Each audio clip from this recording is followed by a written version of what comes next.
ಲೋಕೋಪಯೋಗಿ ಸಚಿವರಾದ ಸತೀಶ್ ಜಾರಕಿಹೊಳಿಯವರು ಯಾದಗಿರಿ ನಗರಕ್ಕೆ ಆಗಮಿಸಿದರು. ಈ ಸಂದರ್ಭದಲ್ಲಿ ಸ್ಥಳೀಯ ಕಾಂಗ್ರೆಸ್ ನಾಯಕರು, ಸಾರ್ವಜನಿಕರು ಮತ್ತು ಅಧಿಕಾರಿಗಳಿಂದ ಭರ್ಜರಿ ಸ್ವಾಗತ ಕೋರಲಾಯಿತು ಹಾಗೂ ಅವರನ್ನು ಸನ್ಮಾನಿಸಲಾಯಿತು.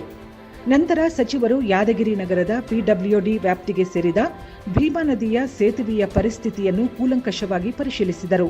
ಕಾಮಗಾರಿಯ ಗುಣಮಟ್ಟದ ಕುರಿತು ಅಧಿಕಾರಿಗಳಿಂದ ವಿವರ ಪಡೆದರು. ಯಾವುದೇ ರೀತಿಯ ಶಿಥಿಲತೆಗೆ ಜಾಗವಿಲ್ಲದ ಹಾಗೆ ಕಾಮಗಾರಿ ಸಮರ್ಪಕವಾಗಿ ಮತ್ತು ಗುಣಮಟ್ಟದೊಂದಿಗೆ ಮುಗಿಸಬೇಕೆಂದು ಕಠಿಣ ಸೂಚನೆ ನೀಡಿದರು. ಇದೇ ಸಂದರ್ಭದಲ್ಲಿ ಮಾತನಾಡಿದ ಸಚಿವರು, ಯಾದಗಿರಿ ಜಿಲ್ಲೆಯ ಅಭಿವೃದ್ಧಿಗೆ ಸರ್ಕಾರ ಬದ್ಧವಾಗಿದೆ, ಇನ್ನಷ್ಟು ಅನುದಾನಗಳನ್ನು ನೀಡಲು ಸರ್ಕಾರ ಸಿದ್ಧವಾಗಿದೆ ಎಂದರು. ಕಾರ್ಯಕ್ರಮದಲ್ಲಿ ವಿವಿಧ ಇಲಾಖೆಗಳ ಅಧಿಕಾರಿಗಳು, ಪೊಲೀಸ್ ಸಿಬ್ಬಂದಿ, ಕಾಂಗ್ರೆಸ್ ಮುಖಂಡರು, ಜನಪ್ರತಿನಿಧಿಗಳು, ಕಾರ್ಯಕರ್ತರು ಹಾಗೂ ಗಣ್ಯರು ಉಪಸ್ಥಿತರಿದ್ದರು. ವರದಿಗಾರರು ಹುಲಗಪ್ಪ ಎಂ ಹವಾಲ್ದಾರ. ಹೆಚ್ಚಿನ ಮಾಹಿತಿಗಾಗಿ ಸಂಪರ್ಕಿಸಿ vivanews.live ಅಥವಾ vivanews.co.in.